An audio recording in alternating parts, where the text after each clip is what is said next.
Our featured guest this month is one of the most well-known and respected names in science fiction and fantasy.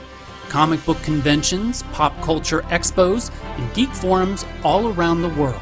And that's because he is Wil Wheaton.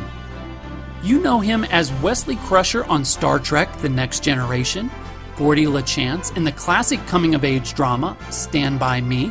He played a fictionalized version of himself on the CBS hit series The Big Bang Theory, and has lent his voice to so many animated shows and audiobooks we've completely lost count. An incredible body of work that includes Family Guy, Teen Titans, Guardians of the Galaxy, Batman, Legion of Superheroes, and Ready Player One and Two, just to scratch the surface. Outside of acting, Wil is an avid poker player, Dungeons & Dragons aficionado, video gamer, podcast host, LA Kings fan, comic book writer, and active blogger on wilwheaton.net. His latest work is an annotated memoir, Still Just a Geek, in which he revisits his 2004 collection of blog posts, Just a Geek.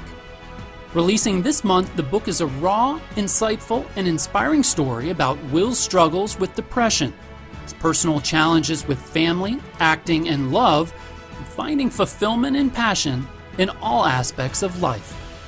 I had the pleasure of speaking with the stellar Southern California native to talk about his early life and acting experiences, comic books, Star Trek, working with Mark Hamill, and time traveling back to those early years in preparation for Still Just a Geek.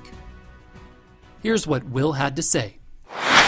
Well, I, for one, cannot believe we are sitting here with the one and only Wil Wheaton. Hi, thanks so much for having me. We're here to talk about Still Just a Geek, an updated, annotated version of your 2004 memoir, Just a Geek. What makes this book unique and different from its predecessor?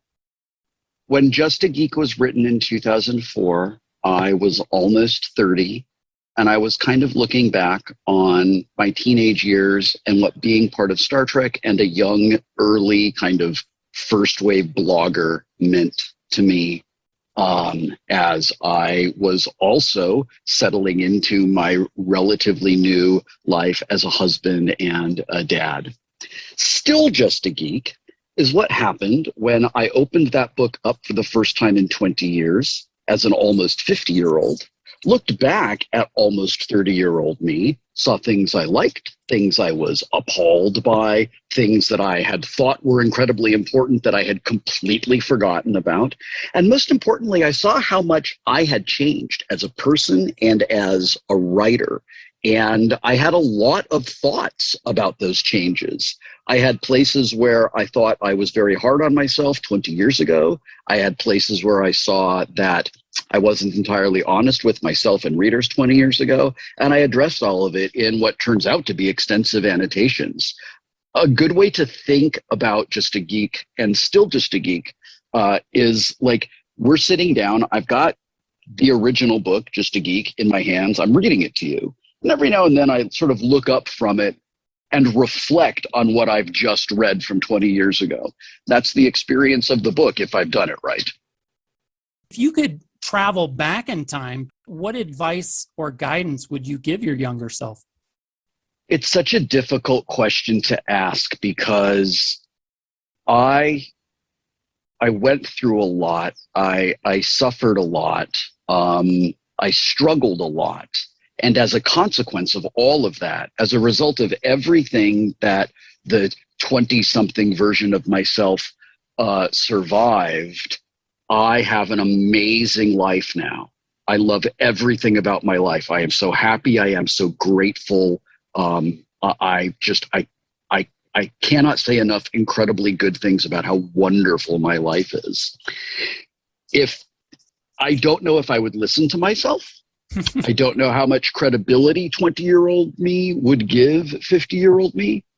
But, when I look back over the last 20 years of my life, it seems to be around the time that I was like 30, 32, 33, somewhere around there. I kind of realized that much of my life was a lie, that I never wanted to be an actor. I never wanted to be famous. I don't like attention from people I don't know. And that since I was 7 years old, my mother had kind of forced me to be the actor she wanted to be. She wanted to be the stage mother of a famous actor and benefit from everything that comes along with that. So when I was 7, she made that choice for me and decided that I was going to do that. And for the remainder of my childhood, when I said, please let me be a kid, please let me be a kid, I don't want to do this anymore, she would manipulate me and gaslight me, make me feel guilty, tell me that she had given up her career so that I could have a career. Because, you know, when a kid's 7, that's a thing they do. And when I really, really, really recognized that, when I had to confront in my early 30s, I am not a child to my mother. I'm a thing. She loves me, but she loves me the way a girl loves her dolls. And the man who was my father never loved me, doesn't like me at all, and has made that very clear. And nothing I will ever do will ever be good enough for him. Nothing I can do will ever change these two things. I realized all of this when I was in my very early 30s, right after Just a Geek was written. And it was so painful and so difficult to deal with that I just basically became a drunk instead of dealing with the trauma. And in 2016, my wife was like, I'm super worried about you. And I agreed, decided to stop drinking. And that began this incredible healing journey where I really did have to confront the things that were painful and traumatic, and I couldn't hide from it anymore. I had to process and work through PTSD from childhood abuse and trauma, from emotional neglect, emotional and physical abuse from the man who was my father. I had to work through all of that. If I could go back and give my younger self any advice at all, and I just don't know if I would listen to it, it would be, dude, when you have this realization, it hurts and it is terrible. And diving into the bottom of the deepest well of alcohol you can find to avoid it is not going to do anything to make that pain go away. It's actually going to make your life a lot worse. And every day, it seems, for the last couple of years, I've been talking with my wife about a revelation I had and how I acted on it and how some particular part of my trauma was healed and how I've recovered from certain things and how I wish I had done it when I was younger.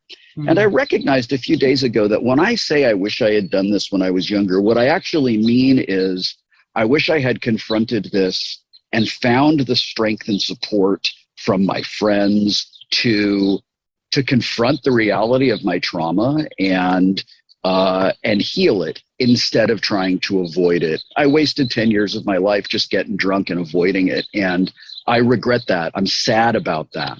I'm great now. Everything is cool. I'm really happy about it. I feel really, really good about my life. But if I could just be like, dude, here's the thing that like you just don't need to do to yourself, it would be that. But all the other things, you know, the like, would you have quit Star Trek? Would you have said yes to this movie or no to that movie? Would you have gone to this place or, you know, all of those things, every single one of those choices has rippled out in a way that has butterfly affected me to where I am right now. So I wouldn't change any of those things. It's just that big block of time in my life where I was just like, I'm in so much pain, I'm going to avoid it. I wish that I had not done that. Right. And a lot of people probably have similar experiences growing up. Turning toward our listeners out there and readers of Still Just a Geek, what do you hope they take away from your experiences? That we're allowed to change, that we are allowed to make mistakes when we're younger and learn and grow from them. And when we look back on the things that we said or did that we aren't proud of, that you know, we may have a reaction along a continuum from like mild embarrassment to absolute revulsion. That's terrific. It means that we've changed. It means that we've grown and changed, and that's wonderful. And that it is okay to make mistakes so long as we own them, learn from them, and grow to be better people as a result of learning from them. I also hope that anyone who has ever felt like they haven't been given the opportunity to pursue their own dream for whatever reason, for everyone who has felt like I have been pushed onto a path that I never wanted to be on, you don't have to stay on it. I learned that. It was really hard. It took me until my life was nearly halfway over to realize that. So if somebody can figure that out 20 or so years before I did, you just get to live a longer life where you're being really happy. And I just hope that my fellow trauma survivors, my fellow travelers in the delightful world of mental illness will feel seen, will feel validated, and will feel less alone, because that's the way I feel whenever anybody reads any of my work and says to me, oh man, I saw some of myself in what you said. On a lighter note, long before Stranger Things, there was Stand By Me, without a doubt, one of the greatest coming-of-age films of all time. When was the last time you watched the film, and has your perspective on it changed over the years? I haven't seen it in a while. I think the last time I actually watched it from start to finish was with Rob Reiner and Corey Feldman for one of the DVD releases. We watched it and did a full-length feature commentary about it. I have seen Jerry O'Connell quite a bit over the last year or so.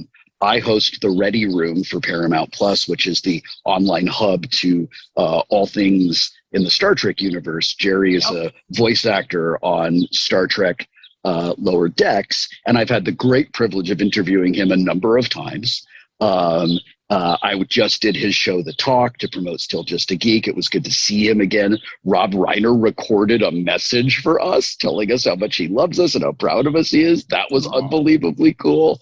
But the viewing of Stand By Me that I think has been most consequential in my entire life would have been in the neighborhood of 15 to 18 years ago, when my then stepchildren, who are now my adopted children, were probably like 12 and 10 or so. We sat down and watched it together. And for them to see me when I was their age telling a story about people who are their age was real interesting for me. Stand By Me is a very different movie for an adult to watch than it is for a kid to watch. It communicates two very different stories. And seeing it as an adult opened my eyes to a lot of things about myself that I hadn't been aware of. You co-wrote the comic The Guild Fox back in 2012. What did you What did you enjoy about that experience, and would you consider writing more comic books in the future? Yes, I absolutely would. I would love to. I'm actually talking with somebody right now in the hopes that we can make a thing come together. I don't know if it'll happen, but they've got the pitch and we'll see where it goes. I absolutely loved it. And it's so interesting to me that you bring it up, because I just came across some old blog entries from 2012. And one of them is this comprehensive essay on how I wrote it. And the creative process and how Felicia and I worked together and what each of us brought creatively to the table. And it was a wonderful memory to have. It's so interesting to me, as I have spent all this time with Just a Geek and Still Just a Geek. I've spent a great deal of time with myself when I was in my late 20s. And I have since, in the last couple of weeks, been spending all this time with me when I was in my late 30s.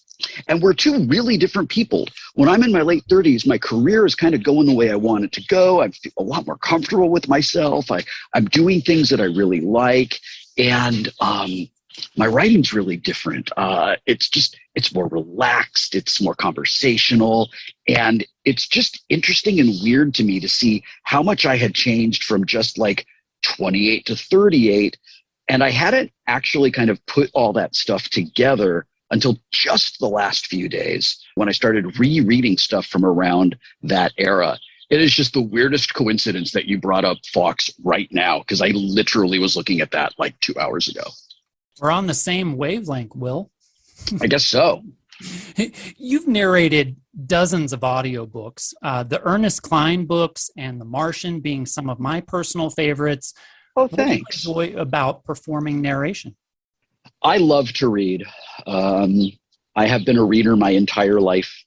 When I was a kid, I just loved losing myself in these other worlds. It was a really great way to get away from the reality of my life. As I got older and read more and more and more, as I spent more time learning how to be an actor and a performer, my personal reading for pleasure began to convert in my head into like a radio play. Oh, yeah. I could hear the character voices. I could really see the scenery. I could feel the emotion of the characters. I don't know if that's the way other people read, but that's the way that I read. And narrating for audio lets me have the privilege of taking what happens inside my head when I read for pleasure and sharing it with another person in a way that I guess people like because they keep asking me to come back and do more. It lets me combine two things that I genuinely love. I love telling a story. I absolutely love it, whether it's mine or somebody else's. I absolutely love it. The tradition of human beings sitting together and listening to someone take them on some kind of journey, whatever that journey may be, is so beautiful and wonderful and timeless. And I love that I have the privilege to have a spot in that continuum of storytellers in my work as an audiobook narrator. I just absolutely love it. And you narrated Still Just a Geek as well. But if I did. You couldn't narrate Still Just a Geek, who would you want to be the voice of Wil Wheaton and why? Honestly, I would not choose anyone else to do that. An enormous part of my personal story, an enormous part of Just a Geek and Still Just a Geek is that my entire life, I didn't have the fundamental human right of my own voice speaking for me. Somebody else was always speaking for me. The reason I started my blog in 2000 was because I was so fed up with an entire lifetime of being coached by my mom to tell this story to publicists, to tell this story to the teen magazines, to go along with the lie, to be the product she was selling to fund her lifestyle. And I just got really tired of that. I needed to, it's almost like I needed to have this primal scream that was like, I am a person. And I started out with a blog, and Still Just a Geek is at this moment sort of one of what I think will be more than a couple of culminations of all that work and all that effort that I put in. And there are people I love. There are friends who I adore. There are people who I absolutely cherish, who I think are magnificent. If they were to tell my story, something would absolutely be lost. And I know that because when I wrote my story down, when I wrote Still Just a Geek, which in the annotations, I talk about the single most traumatizing event in my entire life. I talk about things that are deeply personal and wonderful and deeply personal and terrible. When I wrote it, I was hoping that I would find some kind of catharsis that would be part of this journey of healing all of the trauma I experienced as a child and well into my 20s. I didn't get that as a writer. I got it as a narrator. It all happened when I narrated the book. It was it was unexpected. It was very surprising. It was extremely emotional, and it all came out. So I know that the writing of it and the telling of it are two very different things. And I have heard from professional psychologists and professional psychotherapists that is a reality of therapy. I don't know what it is, but writing things down does one thing. Saying them out loud does something more that is typically more profound than the writing. And that was my experience. In 2017, You wrote a short story for the Star Wars anthology From a Certain Point of View. I did. I loved that. And of course, there's a long-running feud or competition, whatever you want to call it, between the two.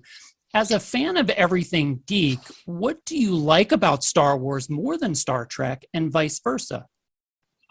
Star Wars is space fantasy. The Force is magic. The Jedi are wizards. I love that about Star Wars. I also saw Star Wars in 1977 when I was 5. Like, it made an incredible impression on me. I grew up playing with Star Wars figures until the late 80s. Like, it was just an enormous part of my life. I absolutely despise the prequels, and I am not a fan of the current releases after Rogue One. That said, for other people who love them, awesome. I'm thrilled that you love them. Everybody gets to like their thing their own way. And the idea that you have to choose Star Wars or Star Trek is ridiculous to me. I've rejected that my whole life. I remember being a kid, and there was always someone. It was rarely another kid. It was usually an older person trying to get us to like stand in a box, right? Like, are you in the Star Wars box, the Star Trek box? And I was like, how about if I'm a nerd and love science fiction box? Like, that's great. The thing that I absolutely love about Star Trek that is very, very different from Star Wars. Star Wars is escapist entertainment, and I adore it. I cherish it. Star Trek is super inspiring. Star Trek tells morality plays. Star Trek very subtly illustrates and supports and inspires diversity, tolerance, collaboration, working together, the value of every person's existence that is inherent to them, regardless of their race, their gender, their species, all that. Star Trek says all of that. Star Trek is maybe the most progressive, most forward-looking, most inspiring science fiction in the history of science fiction. And that makes it, in that case, very, very different from Star Wars. I love them both. They are absolutely not in a competition with one another. And I know that there's a lot more in the Star Wars world, huge expanded universe stuff that I've just never paid attention to. So I apologize, Star Wars nerds. I love you. I just don't love it the same way you do. I will tell you that story I wrote From a Certain Point of View, yeah, I got an email from their editor. Do you want to write a thing? And I said, yeah, I'd absolutely love to. And the way I remember it, the editor was like, awesome. Unfortunately, the book's really filling up. So you can't really you can only have like around 5,000 words or something like that. I was like, okay, I think I know what to do. And in 2017, we were at the beginning of Donald Trump's fascist nightmare. And I was thinking a lot about collaborators and people who know better, who just kind of go along with the empire, who are stand-ins for fascists in the Star Wars universe, and what that kind of meant. And it was one of those examples of writing fiction to process and address and kind of deal with something awful happening in real life, which is one of those things I think science fiction does really, really well. Different subject here, but you were in so many great episodes of The Big Bang Theory. You had the Wesley Kahn episode, the Wesley Crushers bowling competition, the serial apist, and who could forget the Sheldon Amy wedding? What was your favorite memory or moment from the series? Gosh, there's so many. I was talking yesterday about how it's real hard for me to do ranked lists. Yeah. Because I tend to put things into like, these 5 things were super amazing. And like, it's so hard to pick a single one. I don't know what my absolute favorite thing is, but I will tell you a story about working on The Big Bang Theory that I believe will be amusing to you. It's about the episode with the wedding. So the way we do production, we come in Wednesday morning at 10 o'clock, and we sit around they push like 6 long, skinny banquet tables together to make one giant table. And around that table, about 40 people sit around that table: writers, executives, networks people, studio people, and all of us actors from the show. I have always sat in one particular seat that is across from Jim, next to Kunal, and next to Simon. That's where I've always sat. Kind of like Sheldon himself. I guess so, yeah. So on this particular morning, I come in to do the table read, and it's for the wedding episode. And we all know that Mark Hamill is coming to be in the stage that day. All of us know that. And as I go into the stage, Nikki Laurie, who is one of the assistant directors, she also directed many episodes. She's amazing. Nikki was assistant directing on that episode, and she says, I moved your seat this morning. And I said, oh, did I do something wrong? And she says, no, I just moved your seat because I thought you would prefer to sit in this other chair today. And I was like, oh, okay. So I go and take my new seat, which is on the opposite end of the table, on the opposite side of the table from where I usually sit. There's an empty seat next to my chair, and in front of that is a nameplate that says Mark Hamill. Nikki walks over and says, yeah, I just sat you next to Mark Hamill. I just thought you'd like that. And I was like, well, Nikki, you're getting a gift basket this Hanukkah. So Mark Hamill comes in. And like, oh my God, I'm sitting next to Mark Hamill. I can't believe this is happening. We're rehearsing the thing. We get to the scene where Mark Hamill and Wil Wheaton meet each other. And Wil Wheaton says something like, oh, you're the guy they got to replace me. I'm Wil Wheaton. And Mark Hamill goes, I'm sorry, who are you? It's a really funny bit in the show. So we get to that part of the scene. And Mark, who is sitting next to me, says, I'm sorry, who are you? The entire room explodes into laughter. It's a funny line. The delivery is really funny. Before the next line can be said, Mark sits up in his chair, holds up both of his hands in that everybody stop and pay attention to me kind of gesture. And he says, I want everyone to know. And he looks at me. Mark Hamill looks me in the face and he says, of course I know who you are. Of course I know who you are. I am a huge fan. And I was like,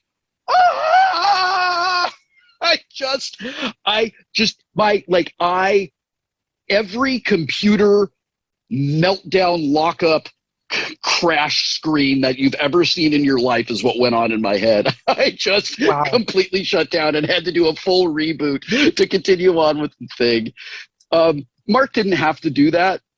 I don't believe he would have said it if it weren't true.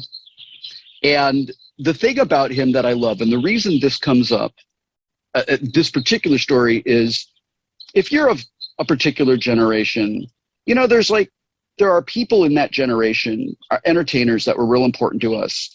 And if you have the opportunity to encounter that person, you kind of hope they'll be a particular way. You hope they don't let you down. When Adam West worked on Big Bang Theory, he was exactly who we wanted him to be. Bob Newhart was the same way. It was just like, oh, you're legends who have done this forever. Do you want to tell stories about things? Awesome. I will sit down and just shut up and listen to you. And I got to do that, man. I got to sit down and listen to like Bob Newhart talk about being on TV in the 60s. I could listen to Adam West talk about making Batman. Like, come on, what are you talking about? This is amazing. So the thing about Mark Hamill is that he is exactly who you want him to be. He could not have been just more perfect and kind and generous and genuine and enthusiastic and lovely and wonderful. And that was a gift that he gave every single one of us on set that day. I love that. My last question for you, with all that you've accomplished, where does Wil boldly go next? What inspires you and what's on your bucket list? For the first time in my life, I really know what I want to do as the next thing in my creative career. And it's my choice. It's my work. It's my focus. I haven't really experienced that before. I've had experiences in my life where I've thought, well, I hope this happens, or, you know, maybe I audition for this thing and it comes down, or maybe I, you know, have this idea to make a thing and it kind of comes together. But it's always been with the sense of like, I hope it's not taken away from me. I hope somebody doesn't tell me I can't do this before it's finished. I've spent a lot of my life just trying to figure out who I am, trying to find out what my identity is, what's important to me. I couldn't do that until I very sadly and regretfully had to just end contact with my parents because they would not let me be me. I had to be the thing. And now that I am me, what I see in my future, in my near future anyway, is this other book I want to write. Just this other thing, this idea that I had one night, and I wrote down some notes and I thought about it. And then the next day I thought about it and wrote down some notes, and I did that for a couple of months until all of a sudden I have this folder full of notes. And I think I kind of have a way to maybe turn it into a book. And the thing about that is, like, what's exciting for me is I don't care if it gets published or not. I just want to write it. I just want to do it because it's going to be creatively and emotionally satisfying for me. And when I recognized that, I realized, holy shit, I'm a writer. That is what I am. Because for someone who really wants to be an actor, I mean, who just loves it, who loves it the way that my friends who have wanted it their whole lives. I grew up with Seth Green. We're still really, really good friends. He talks about how he knew when he was like 8 years old, I want to be an entertainer. I want to make people laugh. I want to make people cry. I want to be an actor. He knew, and he's pursued it his whole life. People like that don't care if they do a play and there's 2 people in the audience. It's the doing of the play that matters, not the success of it, not the audience. What was presented to me as my dream was a lie. I was turned into a tool that was exploited and used by my mother to go after her dream that she would have done for free. It was never my dream to do for free, ever. So if I did it, if I did acting, if I did a play, if I did a thing, I didn't do it because I loved it. I did it because, like, oh, it's important that this is successful, because if it's successful, then my mother will finally be happy, and maybe this is the thing that will like make my dad love me. And when I gave all of that up, I was able to say yes to a couple of small acting projects where the character was interesting and the work would be fun, and I didn't care what happened with it. And it allowed me to just start writing things all the time and just not care what goes on with it. I had this amazing moment recently where I was like looking at kind of like social media statistics, and I was looking at Google rankings and all that stuff. And when I wrote Just a Geek 20 years ago, I was like in the top 10 on just about everything. And the stakes were extremely high. And right now, I don't think I'm even in the top 100 anywhere. And it's great because it allows me to just be honest and vulnerable and direct and frank and say the things that really matter for me, knowing that people who want to hear those things and who want to engage with me are going to do it. I don't carry around that baggage anymore that was placed on my shoulders, which was from my mom, make everybody like you because then they'll like me, and my dad, which was nothing you ever do is good enough for me. And I was like, well, I'll show you. Both of those things are just completely gone. And I'm just doing things that I really love, that I'm really happy about, that I really enjoy, that are deeply creatively satisfying. And I'm excited about it. Well, we are too. We're very excited that you found your true self, your writing. Thank you so much, Wil, for joining us. We're not just fans, we're geeks too. It's been an honor and a privilege. Thank you very much. I've really enjoyed our conversation, and thank you for your kind words about my work.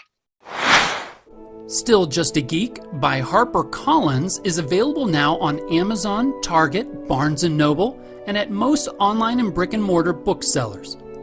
Also, if you'd like to hear Wil narrate, you're in luck, because Wil has narrated Still Just a Geek as well, and it's available on Audible for download right now. For Star Trek fans, especially all of the new series on Paramount Plus, you need to be watching The Ready Room, as Wil hosts the show and discusses Star Trek Picard, Lower Decks, Prodigy, and Discovery with all of your favorite Star Trek cast and crew. You can watch all episodes of The Ready Room on Paramount Plus's YouTube channel and catch all 7 seasons of Star Trek The Next Generation streaming today on Paramount Plus.